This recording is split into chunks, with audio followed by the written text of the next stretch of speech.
Good morning ma'am. Good morning बच्चों, आज हम 8वीं कक्षा के लिए निर्धारित पुस्तक वसंत भाग 3 में सम्मिलित पाठ ध्वनि पर बातचीत करेंगे। ध्वनि सूर्यकांत त्रिपाठी निराला की प्रसिद्ध कविता है।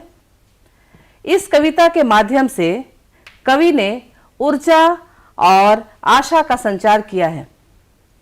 निराला जी की इस कविता में वसंत को उल्लास का प्रतीक बनाकर निराशा से दूर रहने की बात की गई है। आइए इस महत्वपूर्ण कविता को पढ़ने के पूर्व उसके जो कवि हैं अर्थात सूर्यकांत त्रिपाठी निराला जी, उसकी संक्षिप्त जानकारी आपको दे दूं। सूर्यकांत त्रिपाठी निराला छायावाद के 4 स्तंभों में प्रमुख सूर्यकांत त्रिपाठी निराला अपनी रचनाओं के कारण हमेशा निराले रहे हैं। निराला ने 3 प्रकार की रचनाएं की है। शुरुआती दौर में उनकी रचनाएं स्वच्छंदतावाद से जुड़ी थी। बाद में वे प्रगतिवादी कविताओं की रचना करते हैं। यह कविता समाज पर करारा व्यंग करती है। इसके बाद प्रयोगवादी विचारधारा को भी उनकी रचनाओं में देखा जा सकता है।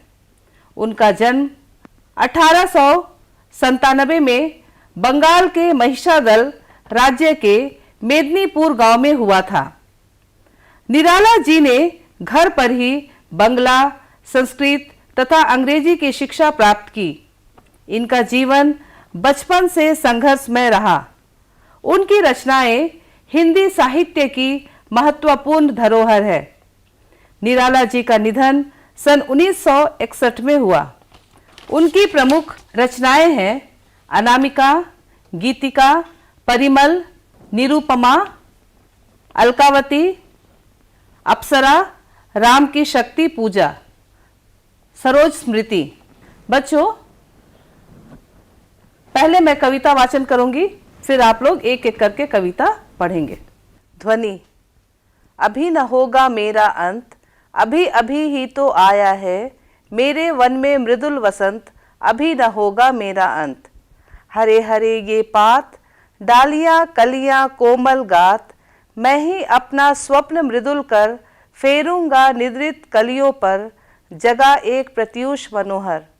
पुष्प पुष्प से तंद्रालस, लालसा खींच लूंगा मैं, अपने नवजीवन का अमृत सहर्ष सींच दूंगा मैं। द्वार दिखा दूंगा फिर उनको, है मेरे वे जहां अनंत, अभी न होगा मेरा अंत। सूर्यकांत त्रिपाठी निराला। सृजनी आप पढ़ेंगे? हाँ मैम। ध्वनि।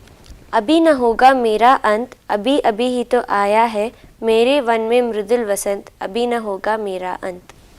बाउंटी। हरे हरे ये पात, डालियां कलियां कोमल गात, मैं ही अपना स्वप्न मृदुल कर, फेरूंगा निद्रित कलियों पर, जगह एक प्रत्युष मनोहर।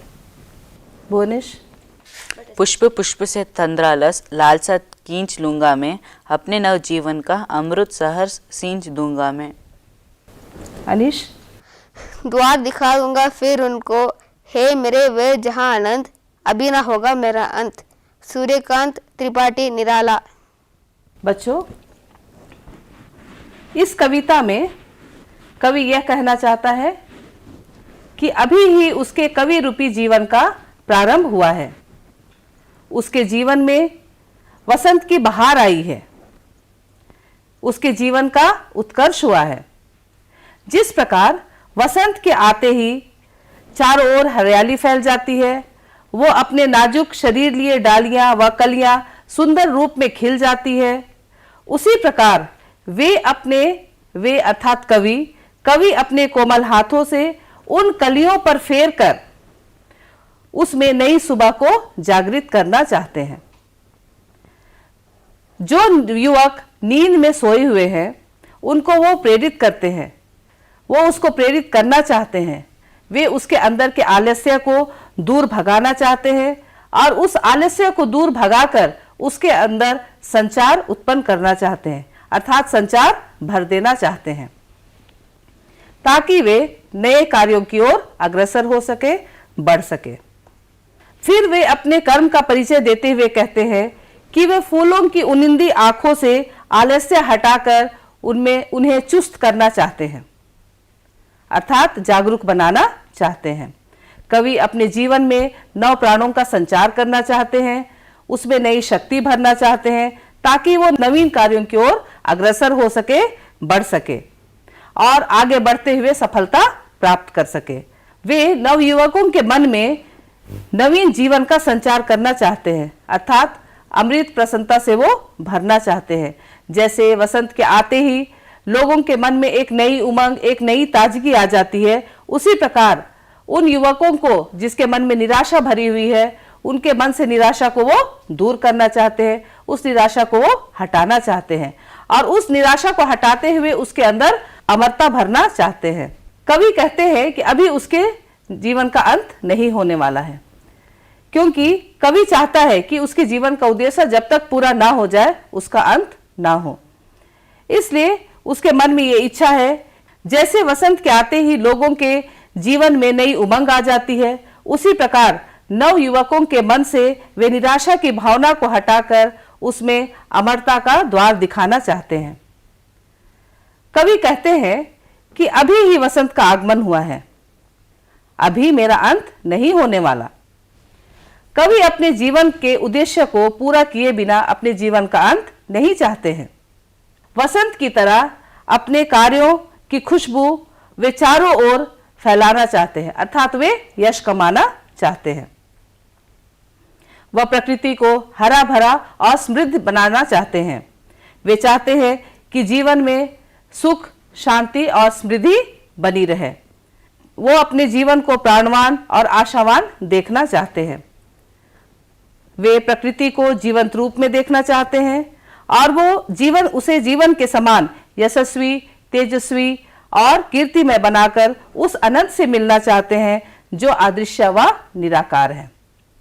निराला की यह कविता संस्कृत निष्ठ हिंदी में लिखी गई है।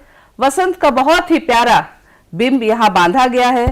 वसंत यहाँ उम्मीदों का प्रतीक माना गया है।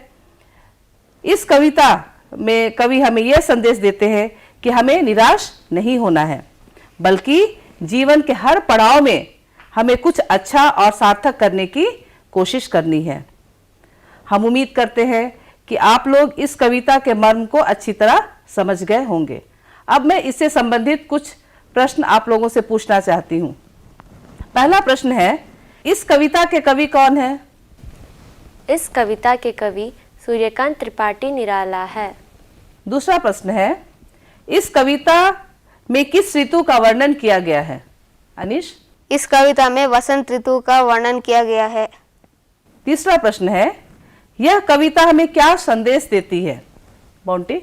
इस कविता से हमें यह संदेश मिलता है कि हमें कभी निराश नहीं होना चाहिए, बल्कि जीवन के हर पड़ाव पर कुछ अच्छा और सार्थक करने की कोशिश करनी चाहिए। आप लोगों ने अच्छी तरह से इस कविता के अर्थ को समझ लिया है। आप लोग इसे पढ़कर आए। दूसरी कक्षा में हम इस विषय पर पुनः चर्चा करेंगे। Thank you ma'am.